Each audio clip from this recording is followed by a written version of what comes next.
So we're going to begin here by covering some of the most important CSS selectors that we can use. This is a crucial part of writing good CSS, is having a grasp of the different selectors that are available for you to use. So just to recap here, a basic CSS rule looks like this. We have a selector and then our curly braces and then some set of properties that we're setting. So we'll be focusing on that selector up top. There are lots of different possible selectors we can put there.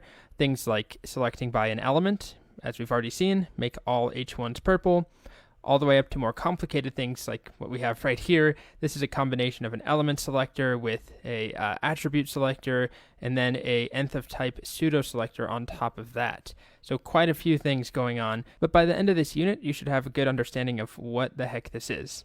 Before we go on to our first selector, I'd like to just mention that I have a starter HTML file. If you want to follow along with me as I'm typing here, you can, or you can just see the finished result in index.html. And you can see this is the web page that we'll be styling. We're not going to do anything crazy here. It's not going to look beautiful. We will have projects that do look nice, but this is purely focused on teaching the selectors. So it's kind of a very slimmed down version of, I don't know, like a Reddit or some sort of blog where we have posts. There's a little form to sign in or to search and then to log in and sign up, 2 different buttons. We've got upvote buttons. We've got, who posted something. We have, there's a couple of things I'll highlight as we go. Let's just leave it at that for now. So the first selector we'll learn is the universal selector.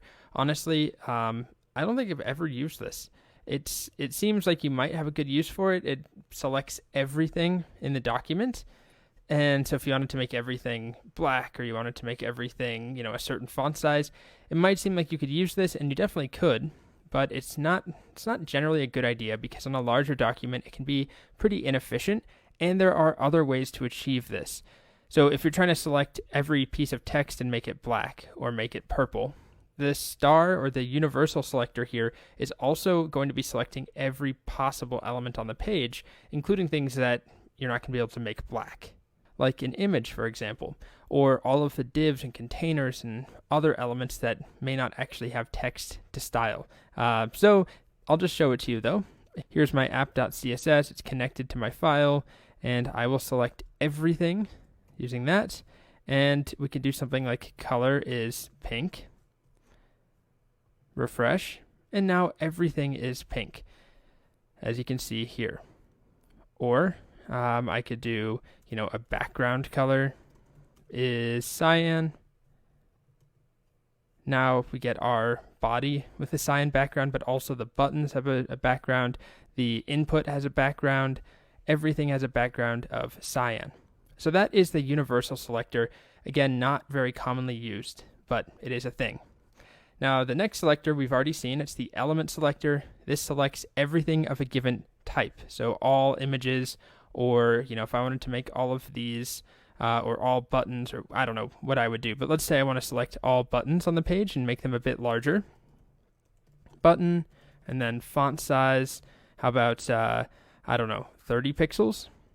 Again, we're not going for looks, but those are our larger buttons.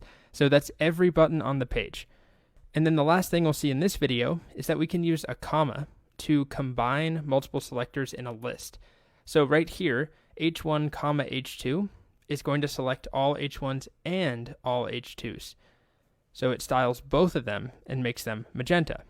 So we can use this comma in multiple situations. We'll see this, but this is a very common one if you have 2 elements or more than 2 that you want to style similarly. So how about, I want H1s and H2s. So this is an H1. These are 3 H2s.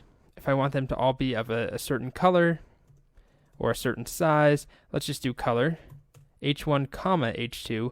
I want color to be, how about white? Okay, well that's hideous and impossible to read, but it works. So how about something else? How about our color will be dark slate blue? There we go. All right, so those are the first basic selectors. Universal selector with the star, not very common. Element selector, extremely common, selects all elements of a type. And then we can use the comma to combine various selectors, and in this case, 2 element selectors. All H1s and H2s make them dark slate blue in color. Next up, more important selectors. We've got quite a few.